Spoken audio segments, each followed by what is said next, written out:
So this is the question that we begin with. Why should we be thinking about our interplanetary future? Because our interplanetary future is happening. And the way that we think about it and the language we use and the kind of understanding we have is really critically important to what we will actually do and to the way that that will engage the, the, the population around the world.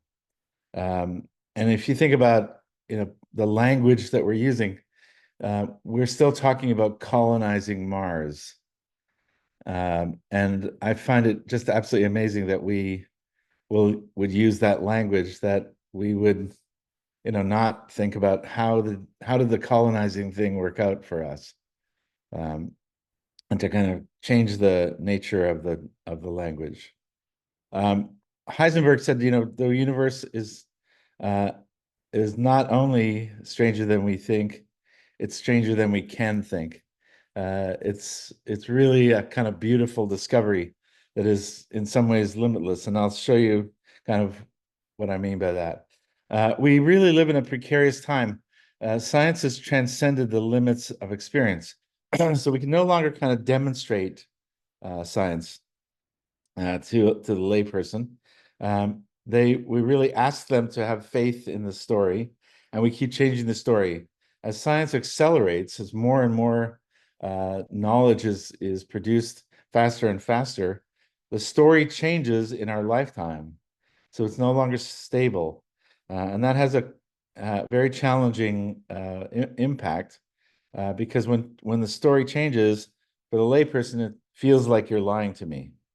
And so it's really a kind of responsibility that science has, that we have, that we feel, to communicate that so that people really understand what's happening. We've been working with Jet Propulsion Labs in that kind of spirit, and they organized a show called Blended Worlds: Experiments in Interplanetary Imagination. It's on view now at the Brand Library and Art Center in Glendale, in Los Angeles. It invites visitors to consider the impact of a greater connectedness within the universe, to imagine a society, a culture, a civilization that is no longer bound by a single planet.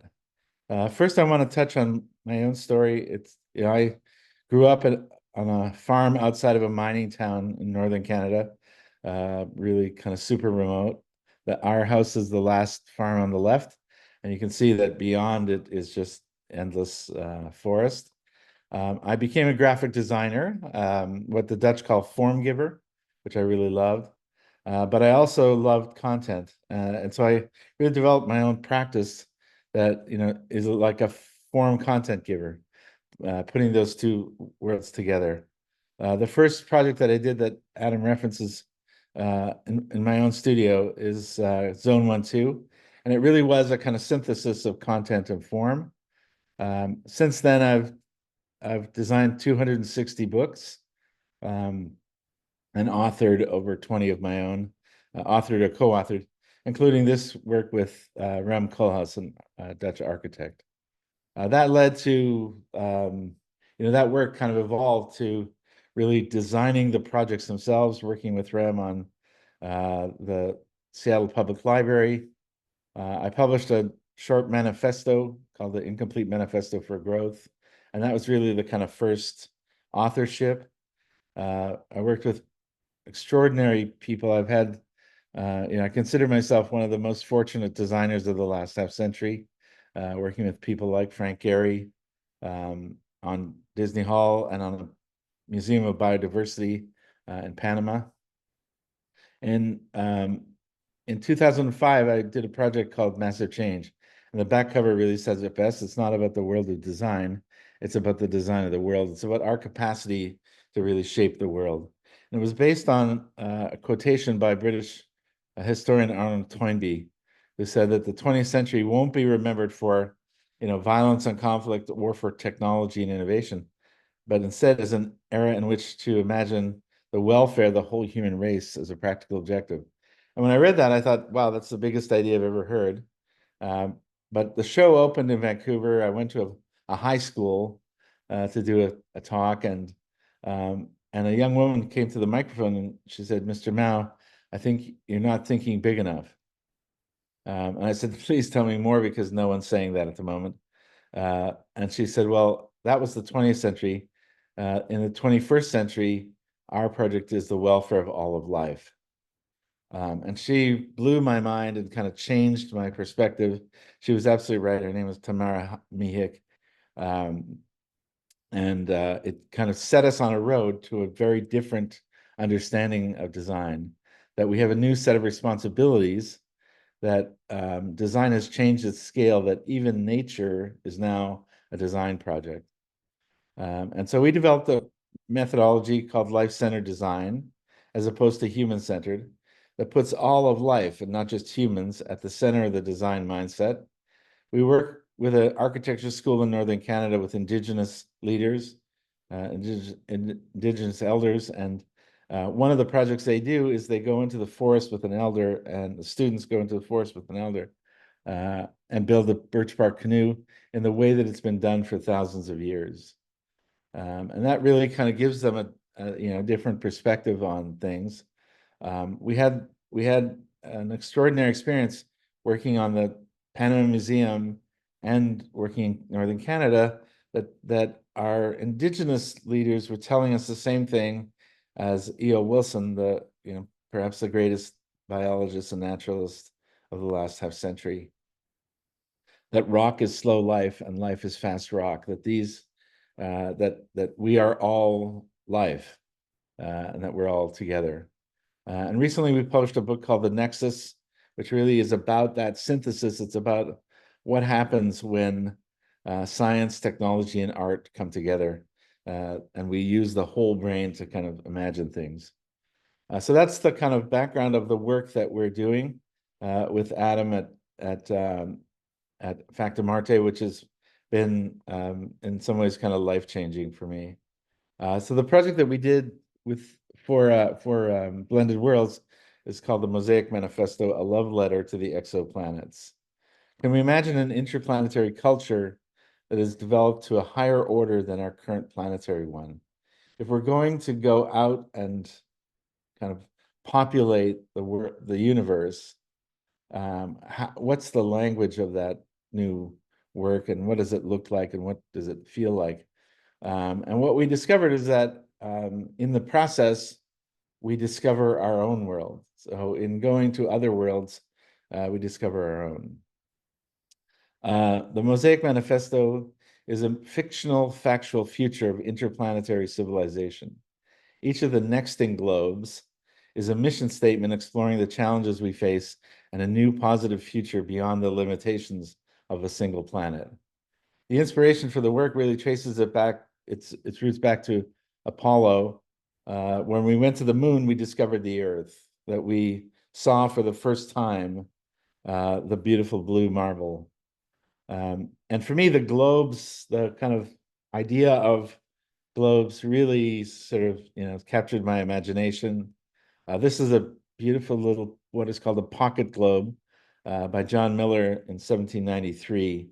And if you were a kind of erudite, developed character, you might have one of these little globes, and you can see that it's a terrestrial globe on the inside and a celestial globe on the case. And this idea of these kind of globes in globes really captured my imagination. So we started with the Mosaic Manifesto, a kind of manifesto of manifestos. We realized that in response to the kind of growing awareness of the challenges we face, manifestos are emerging everywhere, that we've been collecting them. I wrote my own, but this is manifestos from 33 other people. And they all come together to create this kind of manifesto globe. What we have to do is start. This is an emergency. What you do makes a difference. The greatest danger to our future is apathy. Humanity is called to reach a higher moral ground.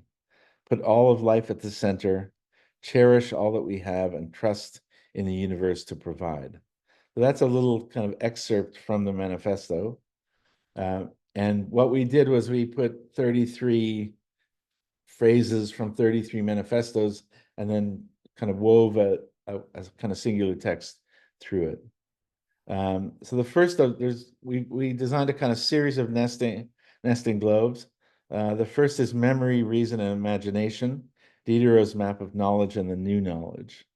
So we start with Diderot's project, and we kind of wrap that around an exterior, right? And on the inside is a new project. So the Diderot Encyclopedia was 28 volumes, 17 volumes of text, and 11 volumes of illustration. And really it was a kind of effort to kind of quantify and structure all of knowledge. And this kind of obsessiveness with my own obsessiveness with the structure of knowledge has been really a kind of wonderful part of this.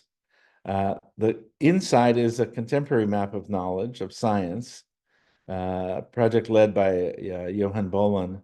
It visualizes all the interactions between different domains of knowledge through billions of users on global scientific databases. So we can kind of see what things are developing and how they're related.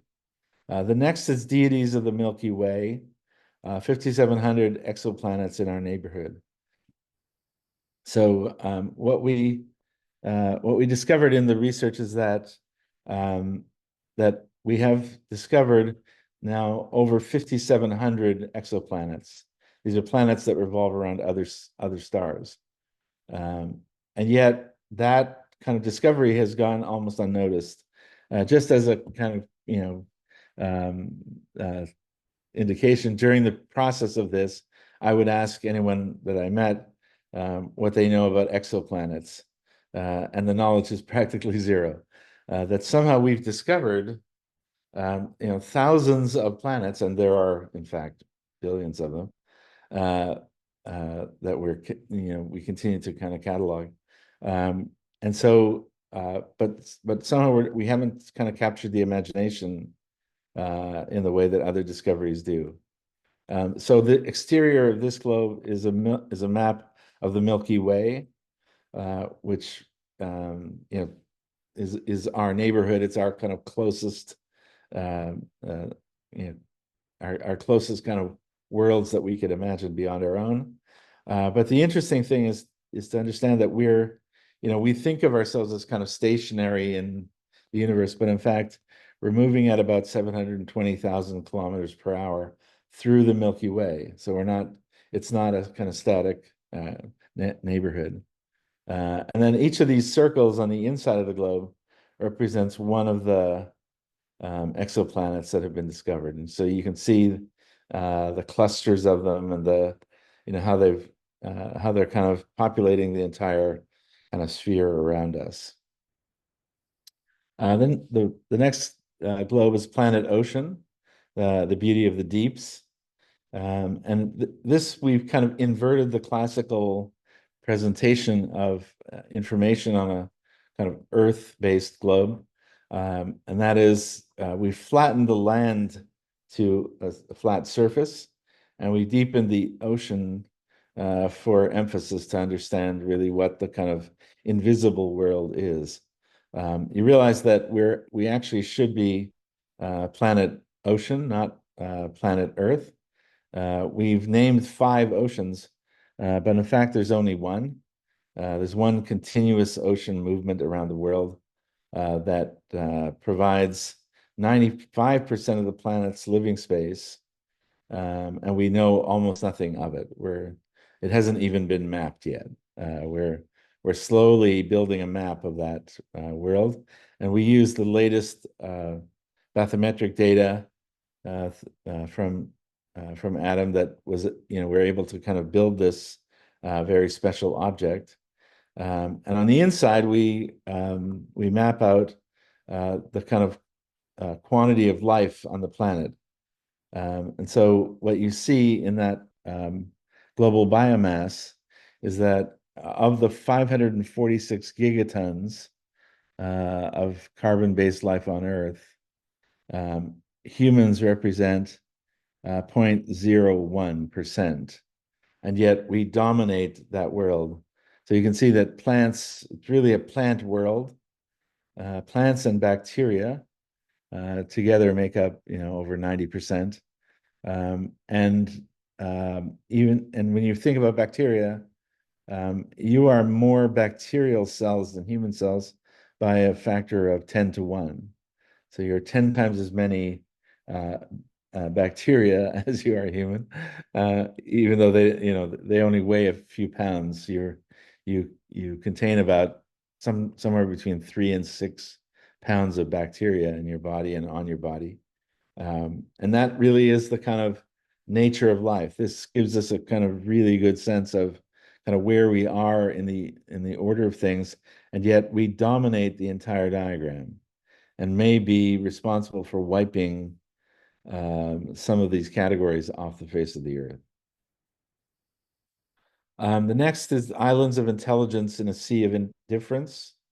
The regions of our planet preserved for the future of life. Um, E.O. Wilson, the biologist E.O. Wilson, argued that it was a really brilliant insight, that we don't have a problem forever, that we have a problem for the next 50 years, what he called the bottleneck. So how do we get most of life through the bottleneck? And what we see is that on the outside of this globe is all the preserved marine and terrestrial spaces. So everything we've saved. It's a world database on protected areas. 293,000 on Earth and in the sea. But you can see that it's almost nothing. The vast majority is not protected.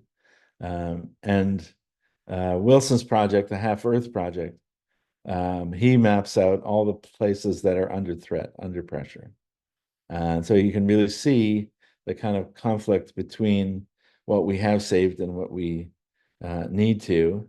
And his project, really, the Half Earth Project, is the idea that if we simply save half of what's left, we can get most of life through the bottleneck. And then finally, we looked at exoplanet 2M1207b, which is the first exoplanet ever discovered. It's just absolutely gorgeous in its uncertainty. To really try to, this is the first one. And interestingly, I talked to one of the people who was part of the team that discovered it. And because the way that we discover exoplanets today is we look for anomalies in the light of a star. So if a star has a very minor, kind of, super small deviation in light, it means that it's likely that something is transiting the surface, transiting, the image between us and the star. And that would be a kind of satellite of some kind. And that's how the planets are discovered now. This one was discovered in the old-fashioned way by looking at the sky and just searching the universe. And they found this one, and then took some time to actually prove out the existence. But that making an object that is as beautiful as the image is really challenging. And so we made this kind of object that is slightly out of focus, that tried to emulate the focus of the image. And I want to close by saying that I would love to go to Mars. The idea of living on other planets is deeply exciting, but the joyriding billionaires on private rockets are not getting us closer to solving the urgent problems we face. Colonizing space to escape our destruction of Earth is not a plan B. The idea that we can somehow kind of imagine another place that is better than this. I mean, if you just if you just compare Mars and Earth and imagine what living there will ultimately be, you will never create an atmosphere. The the planet does not support an atmosphere of any substance. So you're going to be living in spacesuits and interior environments forever. And when you compare that to the beauty of Earth and our landscape, I mean, uh, I can't imagine anything more beautiful. And so for me, that kind of discovery of Earth is really what the project is all about.